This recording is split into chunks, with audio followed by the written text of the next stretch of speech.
Shalom Bapak Ibu yang terkasih dalam nama Tuhan Yesus. Tema Sabda Sadik hari ini yaitu Allah membebaskan, dan teks terambil dari Roma pasal 6 ayat yang ke-22. Demikianlah firman Tuhan. Tetapi sekarang setelah kamu dimerdekakan dari dosa dan setelah kamu menjadi hamba Allah, kamu beroleh buah yang membawa kamu kepada pengudusan, dan sebagai kesudahannya ialah hidup yang kekal. Kalimat dari ayat ini dimulai dengan kata-kata tetapi sekarang. Ini menunjukkan kepada kita bahwa keadaan kita sekarang itu berbeda dari keadaan yang dulu atau berbeda dari masa lalu.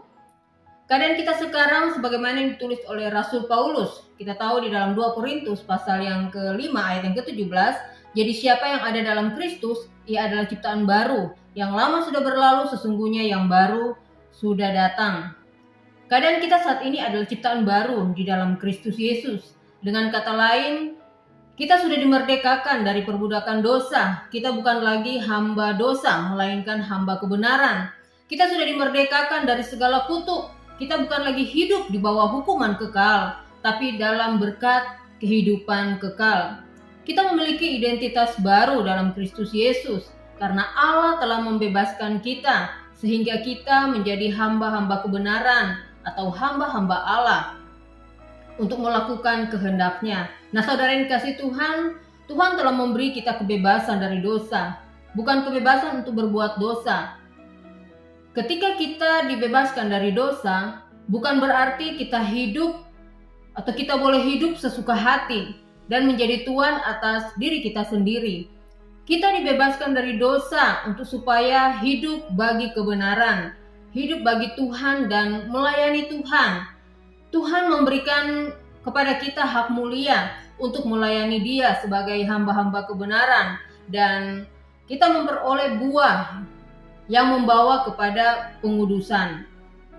Nah, kita tahu bahwa ketika kita terima dan percaya Tuhan Yesus Kristus, kita telah dikuduskan, kita menjadi orang-orang yang kudus. Nah, dalam Ibrani 10 ayat yang ke-10 dikatakan bahwa kita telah dikuduskan satu kali untuk selama-lamanya oleh persembahan tubuh Yesus Kristus. Tuhan telah mengerjakan pengudusan di dalam kehidupan kita, sehingga kita menjadi orang-orang yang kudus. Dan pengudusan tersebut terus berlanjut seumur hidup kita. Nah, oleh sebab itu, sebagai orang-orang yang sudah dikuduskan oleh Yesus Kristus, kita harus memelihara hidup kudus. Kita harus mengejar kekudusan. Kita harus melakukan hal-hal yang mengarah pada kekudusan. Nah, seringkali ketika kita mencoba untuk menjalani hidup kudus, kita akan menghadapi godaan-godaan. Tetapi ingat dan yakinlah bahwa ketika kita hidup di dalam Kristus, dosa tidak akan menguasai kita. Karena kita tidak berada di bawah hukum, tetapi kita berada di bawah kasih karunia Tuhan yang dapat membuat kita melakukan apa yang benar, melakukan hal-hal yang berkenan di hati Tuhan. Nah, oleh sebab itu mari kita terus mendekatkan diri kepada Tuhan untuk memperoleh kasih karunia demi kasih karunia, untuk kita dapat melakukan hal-hal yang dari Tuhan. Di akhir dari Roma pasal 6 ayat yang ke-22, firman Tuhan katakan, dan sebagai kesudahannya ialah hidup yang kekal.